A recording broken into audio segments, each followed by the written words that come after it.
क'क्राझार जिल्लानि सक्ति आश्रमाव गोदानै गायसननाय मटर ड्राइभिं स्कुलखौ बेखेवबाय। क'क्राझार जिल्लानि सिङाव थानाय सक्ति आश्रमाव गोदानै गायसननाय जनकल्याण मटर ड्राइभिं स्कुलखौ दिनै बेखेवो। हाबाफारि बायदियै गोदानै गायसननाय जनकल्याण मटर ड्राइभिं स्कुलखौ फिथा हानानै बेखेवना होयो क'क्राझार जिल्लानि जिल्ला हान्थामेला बिफाननि मावख'गिरि धजेन बसुमतारिया। गोदानै गायसननाय ड्राइभिं स्कुल बेखेवनाय हाबाफारियाव क'क्राझार जिल्लानि जिल्ला हान्थामेला बिफाननि मावख'गिरि धजेन बसुमतारिजों लोगोसे हान्थामेला बिफाननि जयेन्ट कमिशनार दिपज्योति चक्रवर्ती, जनकल्याण ट्रास्ट गुवाहाटी दालायनि बोसोनगिरि भरतजी, जनकल्याण ट्रास्ट गुवाहाटी दालायनि ऋषिकेश चान्दिला, सक्ति आश्रम जनकल्याण मटर ड्राइभिं स्कुल सामलाय आफादनि आफादगिरि रनजित सिंह राय, नेहाथारि कन्दरपराय, गुबुन गुबुन बिबाननि बिबानगिरि आरो ओनसोलनि मानगोनां सुबुङा बाहागो लादोंमोन। আপোনালোকে আপুনি ঠিকে কৈছে। এইটো আমাৰ শক্তি আশ্ৰম অঞ্চলত এইটো জনকল্যাণ যিটো ড্ৰাইভিং স্কুল আজি উদ্বোধন কৰিলে আমাৰ জইণ্ট কমিশনাৰ ছাৰে। আজিৰ প্ৰায় এইটো চলিল বুলি ধৰি লওক। এই স্কুলৰ পৰা আমি ভাল চালক কোৱালিটি ড্ৰাইভাৰ পাম। এইটো অকল অসমৰ অকল কোকৰাঝাৰ অকল এই শক্তি আশ্ৰম বুলি কথা নহয়, আমি গোটেই অসমত গোটেই ভাৰতত, কাৰণ লাইচেঞ্চ এটা ইছ্যু হ'লে এইটো অকল কোকৰাঝাৰ বা অসমৰ কাৰণে ইছ্যু কৰা নহয়, অল ইণ্ডিয়া এইটো গাড়ী চলাবলৈ দিয়া হয়। তো ভাল চালক আমাৰ লাগে।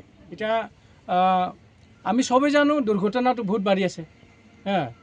তাৰ মাজতে আমাৰ অসম চৰকাৰৰ এই কণ্টিনিউৱাছ যিটো প্ৰচেষ্টা, এই প্ৰচেষ্টাত যোৱা কেইমাহমানৰ ভিতৰত আমাৰ এনেকুৱা দুৰ্ঘটনাৰ লগত পতিত হৈ মানুহ যিটো মৃত্যু হয় হাৰ, এইটো অলপ কমিছে। এইটোতো আমাৰ ষ্টেটিষ্টিকেল অফিচিয়েল ডাটাই কয়। তো আৰু এনেকুৱা আমাৰ ড্ৰাইভিং স্কুলৰ পৰা যেতিয়া চব চালকসকলে ট্ৰেইনড হৈ আহিব, নিশ্চিতভাৱে এই যিটো দুৰ্ঘটনাৰ হাৰ এইটো আমি কমি আহিব বুলি আমি বিশ্বাসী। আৰু তেনে ক্ষেত্ৰত আমাৰ এই শক্তি আশ্ৰমৰ এই ড্ৰাইভিং স্কুলখনে ডাঙৰ এটা ভূমিকা গ্ৰহণ কৰিব আৰু ভূমিকা ল'ব লাগিব। এইটো আমাৰ এটা আশা থাকে আৰু এইটো আমাৰ আশা আছে।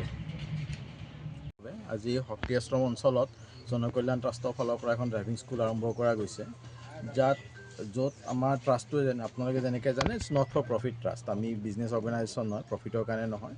আমাৰ মূল উদ্দেশ্যটো হ'ল এমপ্লয়মেণ্ট জেনেৰেশ্যন, যাতে এইটো অঞ্চলৰ যুৱকখিনিয়ে চালক হিচাপে নিজকে প্ৰতিষ্ঠা কৰিব পাৰে, তাৰ বাবে এই সংগঠনটো আৰম্ভ কৰা গৈছে।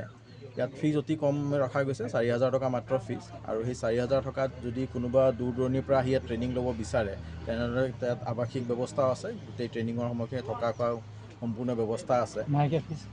কি ক'লে ওৱান টাইম, এইটো 4,000 টকা এবাৰতেই ফিজ, মাহেকীয়া ফিজ নহয়, ওৱান টাইম ফিজ। এই গোটেইখিনিতে সম্পূৰ্ণ ট্ৰেইনিংটো কমপ্লিট কৰা যাব।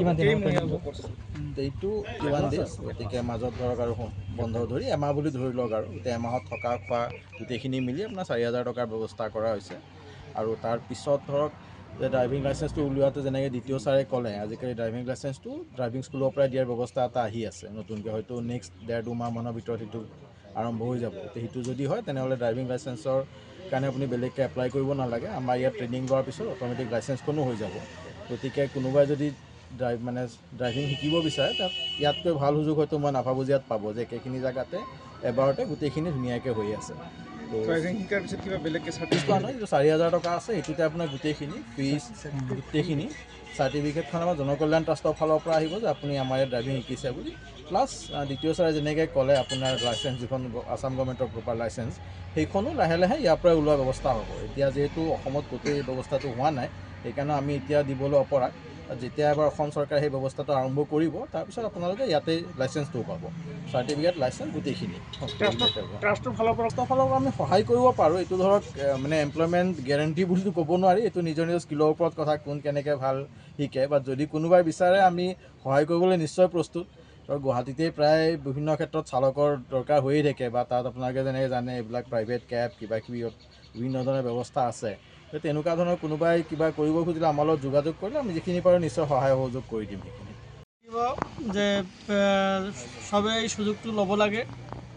আৰু যেহেতু ইয়াতে এটা ড্ৰাইভিং লাইচেঞ্চ তেওঁলোকৰ কাৰণে হ'ল, কাজেই পূৰা ড্ৰাইভিং লাইচেন্স এই স্কুলৰ সুযোগটো লৈ তেওঁলোকে ভালকৈ শিকিব লাগে আৰু এইটো দি যাতে তেওঁলোকে মানে গাড়ী ভালকৈ চলোৱা শিকি ভালকৈ উইদাউট এক্সিডেণ্ট ফ্ৰী যাতে চলাব পাৰে আৰু প্লাছ যিটো আৰ্নিংছৰ চ'ৰ্চ সেইটো যাতে কৰিব পাৰে সেই সুযোগটো লোৱাৰ কাৰণে মই অনুৰোধ ৰাখিছোঁ।